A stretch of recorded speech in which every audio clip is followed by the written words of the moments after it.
welcome. Thank you. Thanks for having us.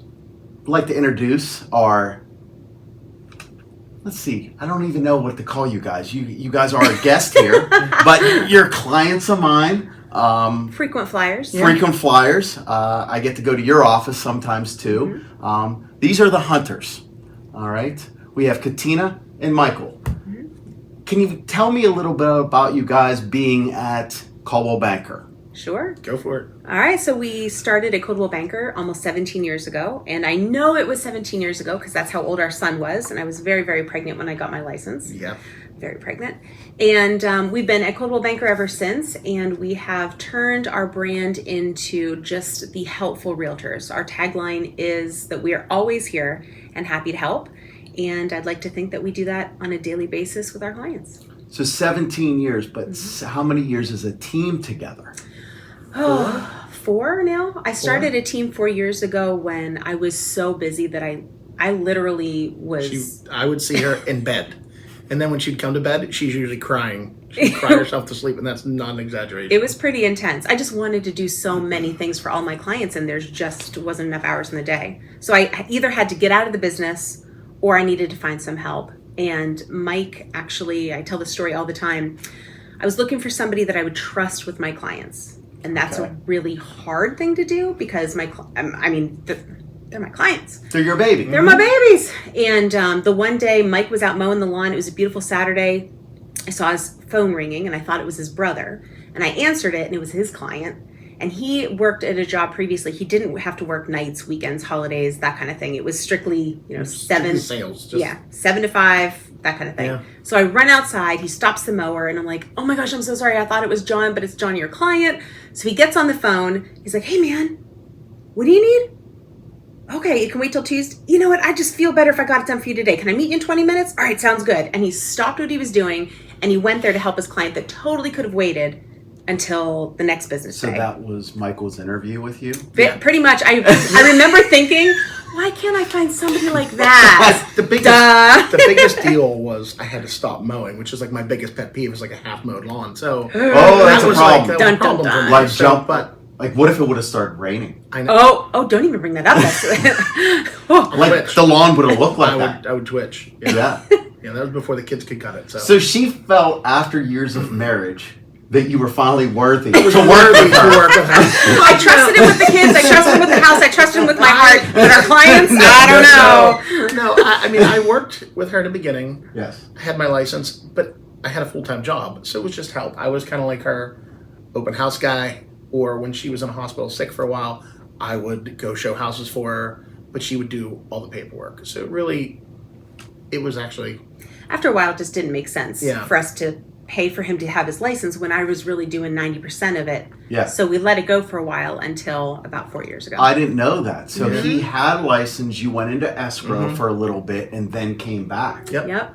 Oh, Yeah. see, I'm learning Yeah. something too. Yeah. So good times. So doing that, like I would imagine you were the guy putting up signs like for directionals I for would do open that. houses. Yeah. Or if I was coming through Cranberry with my other work, hey, can you swing into Cranberry to the office and pick up paperwork, closing, print stuff out for me? So they were used to seeing me in the office, even though I didn't work for Coldwell Banker at the time. And you guys are out of the Cranberry office. We are. Who's your manager there? D-Rink. Okay. Yep, D-Rink. We're out of Cranberry, but we work 99% of the time out of our home office, Yes. which is right on the border between Lawrence and Beaver County. Okay, great. And I see that you guys are a lot of times with John Perry. And what is John Perry's role at the company? He is the regional vice president. Oh, okay. Coldwell Banker. Okay. And he started out at the Cranberry office. And I think that where John and I really mesh is that our ethical values are, very, very much the same. And so when I'm approaching him with business questions, I really like his approach on things. And his average price point was very similar to mine. Correct. We don't sell a lot of multi-million-dollar homes. Right. Yeah. But when you're getting into the nitty-gritty, $60,000, $200,000 home, $300,000 home, it's a different beast than a multi-million-dollar property. Yeah.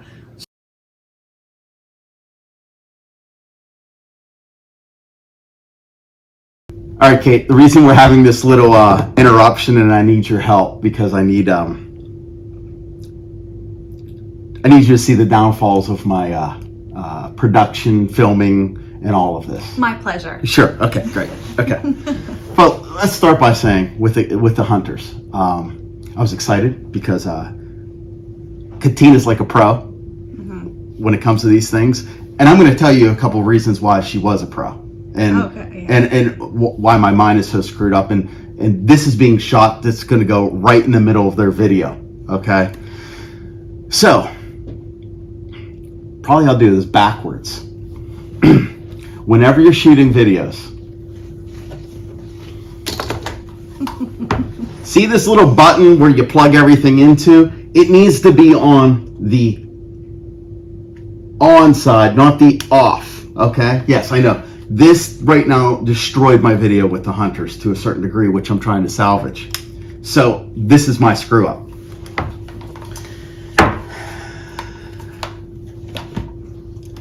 So I've got about 3 minutes of a camera of all of us with the microphones.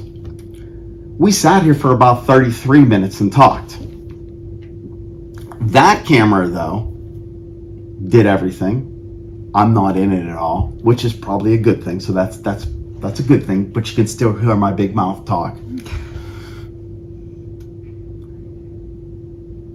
While I was shooting, let me show you what I was dealing with here too.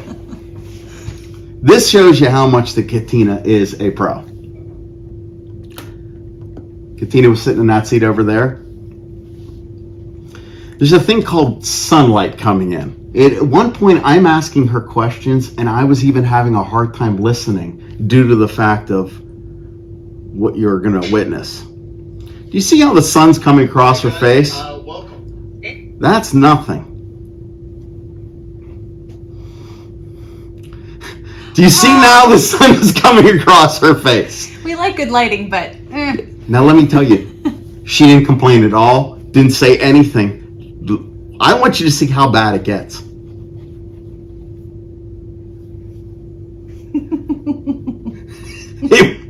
I mean, she tries to squiggle a little bit, doesn't complain. Most people would have said, Greg, the sun is directly in my face.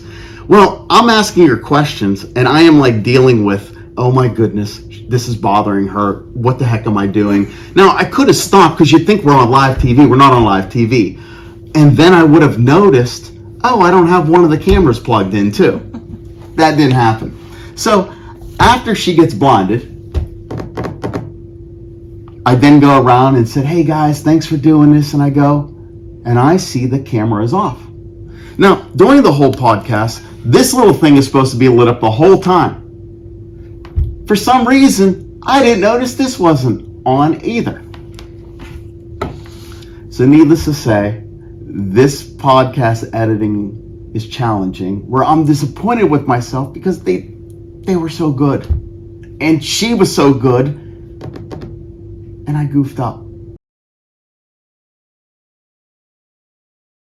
So, I guess the last question I have about maybe just talking about business like that is, what made you, did you choose the market, or did the market choose you of where you live? Do you understand that question? Yeah. Because I know there's some people, oh, I want to go to Sewickley because of those homes, but they don't live in those areas. So did the market choose you, or did you choose the market? Well, when we bought our house, the experience wasn't our first house. The experience wasn't it wasn't the way we thought it should go. Okay. So that's kind of why we decided to get our license, because it had to be a better way for communication and stuff like that. The person the parties involved in our transaction, one was great, and the other one does a ton of business in that area, and things just kept on falling through the cracks, and the communication wasn't there. And I'm thinking, if this person does so much business here, and that's who people flock to, like, I know we can do better. Yeah. So we approach everything with our motto, we're always here and happy to help, because honestly, if you're just helpful, the money will come. You don't need to chase down the multi-million-dollar homes. I agree. You should always focus on a people over a paycheck. I agree 100%. Yes. Absolutely. And we've been blessed that way. Our clients are very, very loyal to us, and that philosophy has definitely worked out. And you can still grow with your clients too. So even if they want that multi-million-dollar house, nothing's stopping you to drive another 10 minutes. Oh my gosh, we've 10 worked. minutes. Yeah. Mike has driven 2 hours to show a I house. was last week for showings. I'd go all over. Exactly. Yeah. So I don't want to pigeon you whole in an area, but yeah, I mean, Well, actually, the people counties, grow. the counties we work spawn all the way on the coast, the border I don't of think it's the Pennsylvania. coast. It's not the coast, all the way up the border of Pennsylvania. So we're licensed actually, and we belong to the Erie multi-list as well. Okay. Because what we notice is there's a really, really big detriment right around when you get around Grove City, I-80. Mm-hmm. It's like, who services that area? Is it the West Penn multi-list? Is it GBOR? So we thought that to better serve our clients, we need to belong to everything, so that way we can get them the best information. Yeah, I would say that there's sort of a dead space. I agree with you. Grove City is sort of the cutoff, and just knowing how real estate offices are, you'll have corporate offices up to around Grove City, and then there's a dead spot to Erie. Yeah. Maybe Meadville, like I think there's one. Meadville, most of them are franchises. Yeah. Or franchises. Like there's one company that calls their franchises franchises. But yeah, that's where you'll see the like, I think even am I right, in Mercer there's a Coldwell Banker franchise, isn't there? I think there's a There small office is, there. yeah. And we're Yeah. actually looking for an agent to kind of help us service that area, because Yeah. we are growing in that direction. Yeah. And like I said, Mike's been showing houses. From Connellsville to Clarion to Meadville, and Yeah, it's it's a poke. yeah, it's a long drive when you're. So I'd really like to get somebody who is really specialized in that area. Yeah, that makes for the sense. That team. makes sense. Yeah. Now for a personal question. Great. Okay. How personal? Let's do it. You're giggling. How did you two meet? Oh! But I want. I was hold waiting. on. I want Michael to answer this question. I don't think you do. No, I don't know. I think I might be able to get him in trouble. All That's right. why. No, I don't think so. I think I've told this story a couple times. So we actually met, believe it or not, in Tynesta at the Flying W Ranch. Okay, how old are you? 22, maybe. So we are of drinking age. Yes. Oh, yeah. So I was 21, 22. You Yeah, would have been 23. like 25. 23, maybe 24-ish. We're 3 years apart. We got married when I was 24. Anyway. Anyway. Way to go, Chris. Already in trouble. We haven't even Yeah. tapped into the story so yet. I had been going up to the mountains with my friends since we were 18 to this rodeo, or of legal drinking age.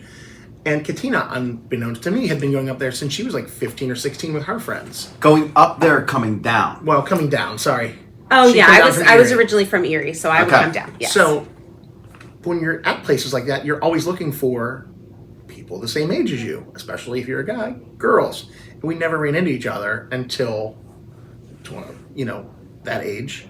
And yeah, I may or may not have had a few drinks under my belt and may have seen this very pretty girl and made a comment. And then that girl said to her friend, "What did you say?" I was like, we are staying away from that guy. And so, the next night we were at another fine establishment in the mountains called Cougar Bob's. And I love Cougar Bob's. I love it. Plywood floor. I love it. It's great. It's Moose a head. good place. And there was a scuffle may or may not have started. And Katina's friend was involved in the scuffle, and a friend of mine helped pull this gentleman out of said scuffle. Okay. And that's how we kind of really started. She's like, hey, as we were. So you were like a Sitting. knight in shining armor, protecting. That's a good way to put it. I would That's say. not exactly how I would I describe don't know if a it. knight Remember, that's why I or a asked cowboy you. hat like that. But yeah, Yeah. similar. So Katina, what did he leave out in that story? Oh, a lot. Okay, A lot. tell me your version So- of how you met him. I'm leaning in here. So he was Okay, I'm gonna like he was drinking and he saw a pretty girl. Right. Okay. And this person comes up to me, beer in hand, sloshes it all around and says his stupid line. And I look at him and I look at my friend. I was like, we are totally staying away from that guy. So then the next night, I don't remember the scuffle, but I remember the scuffle. I don't remember it being that night. But anyway, the next night we were at Cougar Bob's and I was sitting there with my friend, and in walks this guy, the one that I'm supposed to stay away from. with all of his friends. Oh. And I remember looking at him. This has only happened twice to me in my life, where it sounds... When does that happen? No, not this. It's only happened twice in my life that there's like text that's scrolled over my forehead. I don't know what it is. You know how like you see... Yeah, I get it. Okay. I get it. And the text said on my head, this sounds really weird. People are going to think I'm crazy. No, they're not. Please still hire me. No. It said, there's just something about that guy. And that, we just started talking. She looked at the that. wrong guy, and then she found me. No.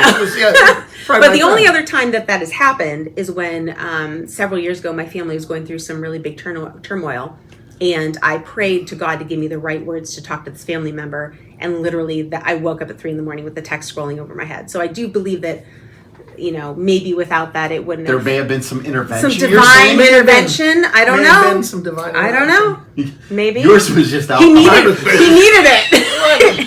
I need all the help I can get. So wait, the experience, you described it all in one night, and she says this happened over 2 nights. The second night was Cougar Bob's, yeah. Okay. So, in all honesty, when you were going to that Cougar Bob's, were you expecting that you were going to possibly see her? I honestly don't remember that. I don't think. I remember walking in and seeing her, but I don't remember thinking like, hey, was that a reason you were going there? No, that was just a nightly thing. That's just a nightly thing. When you're up there. So is that the place to go? It's Up the there, only place. It's the only really. There's only a couple places. There's the saloon at the ranch, Okay. and then there's the Cougar Bob's. Saloon at the ranch may or not. They were. I think they were upset with us because we were the night that we met. We were actually charging a cover charge for people to get in to pay for our booze. My buddies and I. So this is pre-Katina. Entrepreneur right here. That's pre-Katina. So yeah. Actually, what's funny is that we think we were at the same establishment at State College. Oh yeah. Like 3 years prior. Really? When she We was both. like I was a freshman, and there was this little tiny place in State College called the Crowbar. Yep. And I went there to see. I forget who it was. Fuel. Yeah. Okay. And I went there to see it. And, I mean, it's tiny. It's like twice the size of this office.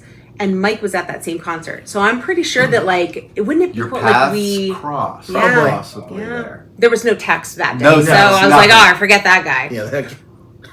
Yep. So there's another very interesting thing about the two of you that I think is very cool, and that is you bringing foreign exchange student into your home. Have you done it more than once? We have. Okay. Yeah. Can you explain to how you do that, why you do that, and what do you get out of that? It was all Mike's idea. Tell him. So the first time I saw someone from the soccer team, one of the boosters posted and said, hey, if anyone's interested in hosting a foreign exchange student, reach out to this person at the school. So I said something to her on a Saturday morning, hey, would you be interested in an exchange student? She said, sure. I went back to sleep. I'm like, that's a go-ahead. That's a green light. So I reached out to the woman. She sent me the application. I filled it out. And then I got a phone call that afternoon. It was like, hey, I just have to come and do it. All your clearances are there because we already have our clearances from volunteering. Okay. She said, I really just need to come to your house and give it a once over and take some pictures to make sure it's safe for an exchange student. I thought it'd be great for our kids just to experience that. And same for us. Yeah. And it was awesome. Yeah. It was? Yeah. We had Isaac from Spain who came over and stayed with us. It was a full school year. And actually, at the end of the year, he extended his visa even longer to stay longer. Yeah. Because he just didn't want his experience to end. And there were some other... You're right. I guess I am. There were some other things that he wanted to counsel 4-H camp and all these things that our kids were doing that summer. So he extended it. From Spain. He From had Spain. interest in that. Oh, yeah. Yeah. And then we actually went to Spain to visit him and his family Okay. last Christmas. Last Christmas time. And it was phenomenal. I mean, they call us their American family. We call them our Spanish family, and we are unbelievably close. I talk to him several times a week, and I text his mom. He's coming in a couple months. He'll be here in June. Yeah, he's going to come and stay with us for a month this summer. So how is that? Having another teenager in the home, was it challenging at times? Or, because I know I live different than my neighbors, and everybody parents a little different. Was that tough? Well, we did have another foreign exchange student at the beginning of this year from Germany. Okay. And the experiences were very different. Okay. Isaac, he was, I think, a little more self-sufficient.